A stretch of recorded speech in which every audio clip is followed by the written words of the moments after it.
Good day, grade 3 learners. Welcome to our Science 3 Quarter 3 Week 1 Day 4. Our topic for today is moving objects by different forces.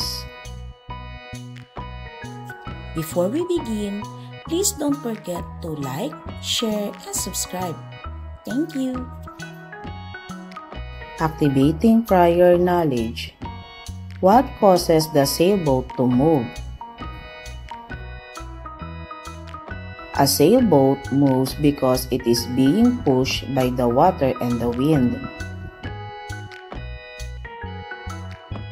Lesson, purpose, intention. For today's lesson, you will make toys that can be moved using our hands, wind, and water. Lesson, language practice. You will make a toy puppet, pinwheel, water wheel. Describe the pictures of each toy. You will make these toys and explore how they work later.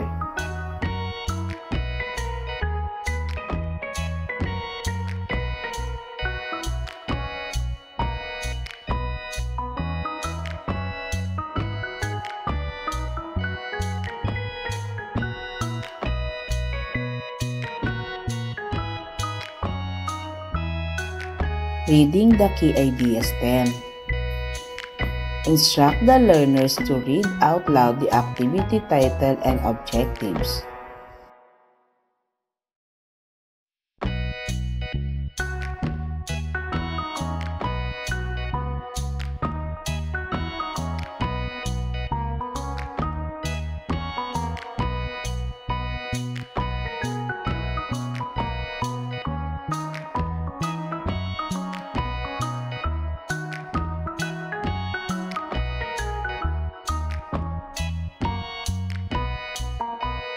Developing understanding of the key ideas 10.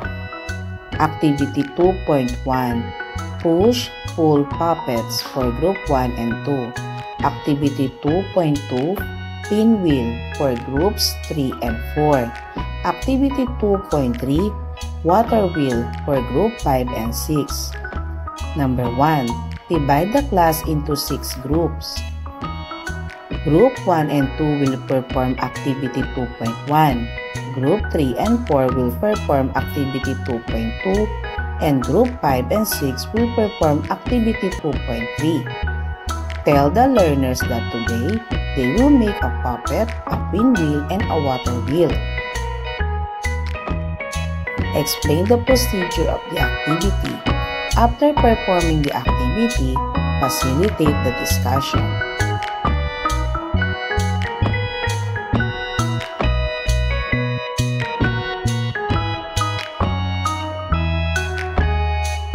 Push, pull, puppet. Look at the illustration.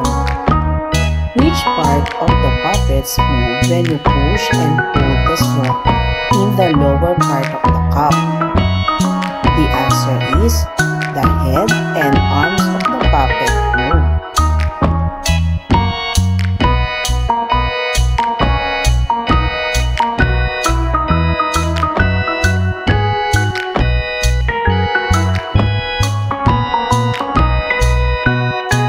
Were you able to make these parts of the puppet move? I push and pull the straws to make the puppet move.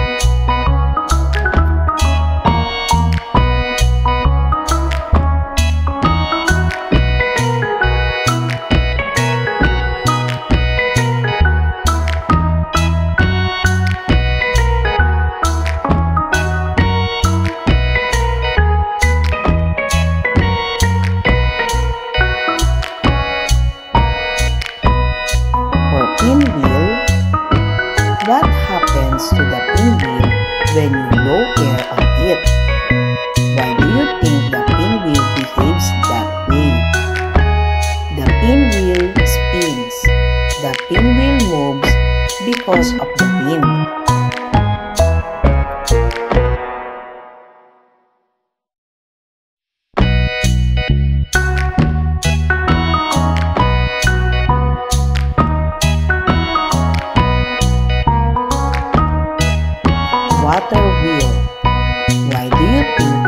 water wheel rotates when water fills the cups. The water pushes the cups down, which makes the wheel turn.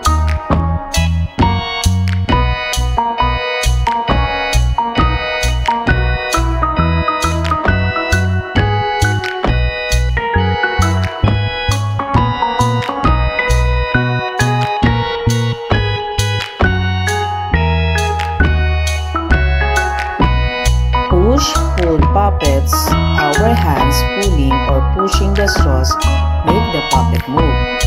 For pinwheel, the wind pushes the pinwheel's blades, making it spin.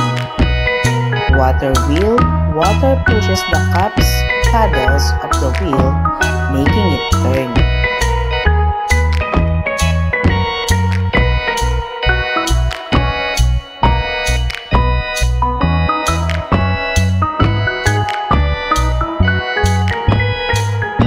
Deepening understanding of the key idea STEM. Ask the learners to exchange toys with the other groups so that they can learn how the other toys move. For the discussion question, how did the other group's toys move? How similar or different are they from your constructed toys?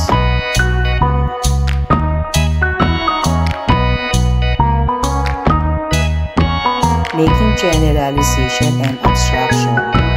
How can you make the toys move? The answers are by using force, by pushing and pulling, by using water, by using wind, by other people.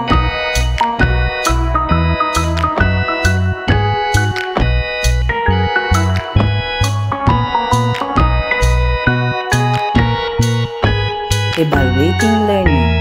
Direction. Use the words in the box to fill in the blank.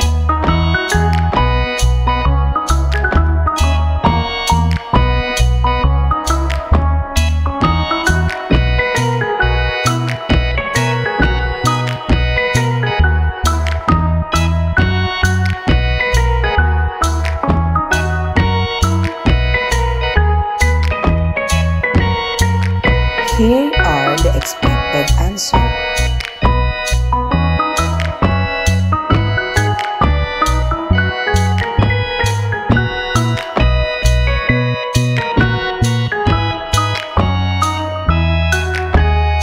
Great job today, everyone. You listened well, shared your thoughts, and worked hard. Keep up the good work. Always remember to read, learn, observe, and have fun. See you next time.